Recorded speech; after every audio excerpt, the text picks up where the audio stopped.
In this video, I will explain the general science behind northern and southern lights.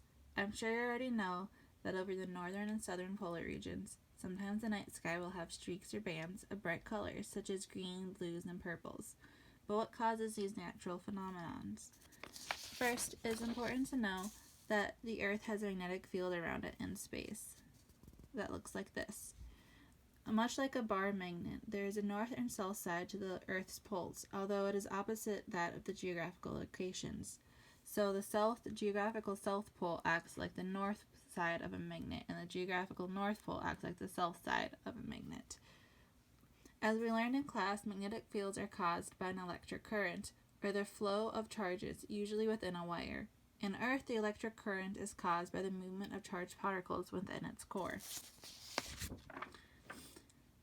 The Earth has four main features to it: the inner core, outer core, mantle, and crust. What we'll be focusing on is the inner and outer core. The inner and outer core both consist of a large amount of iron atoms, which are good conductors. Remember, a conductor is a material through which charges, specifically electrons, easily flow. While the outer core is solid, so minimal movement of atoms occurs. Well, the inner core, is solid, minimal movement occurs there. The outer core, however, is liquid, allowing for the movement of particles.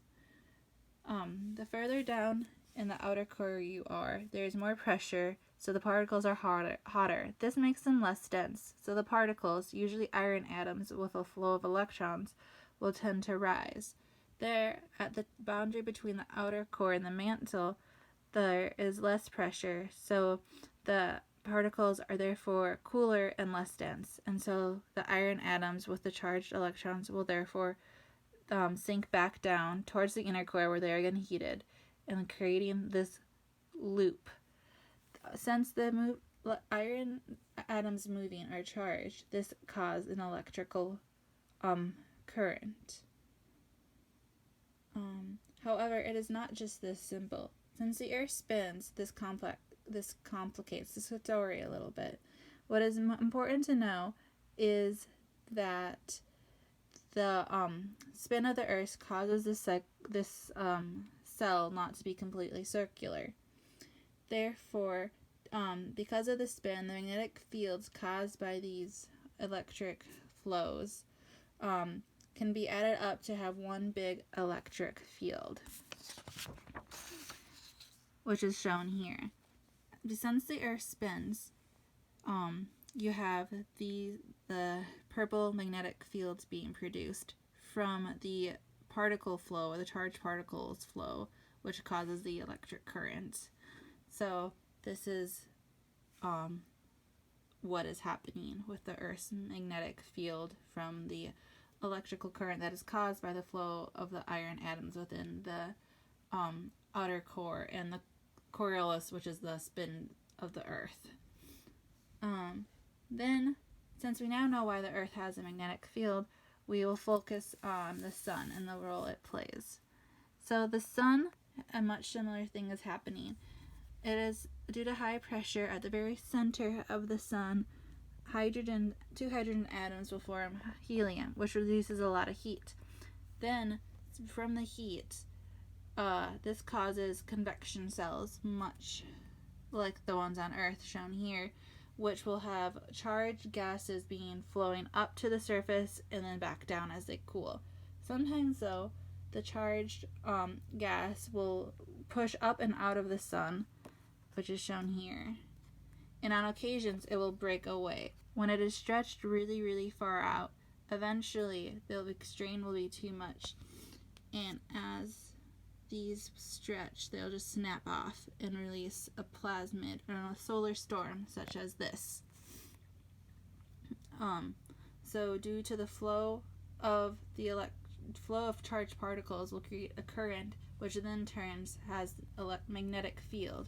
So these charged gases this charged gas as it flows across the solar system will have a magnetic field due to the movement of charged particles.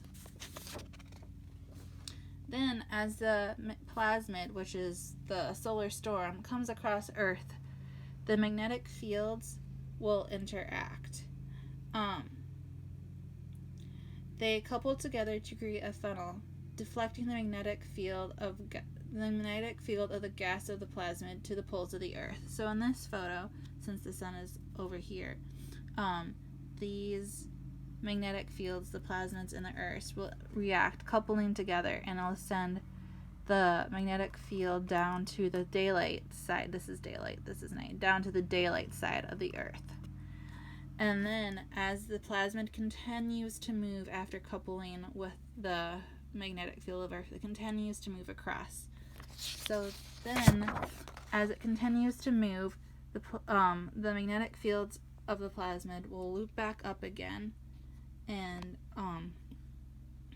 connect over here. However, as they connect over there, it will cause them to break here to keep sending the plasmid onward.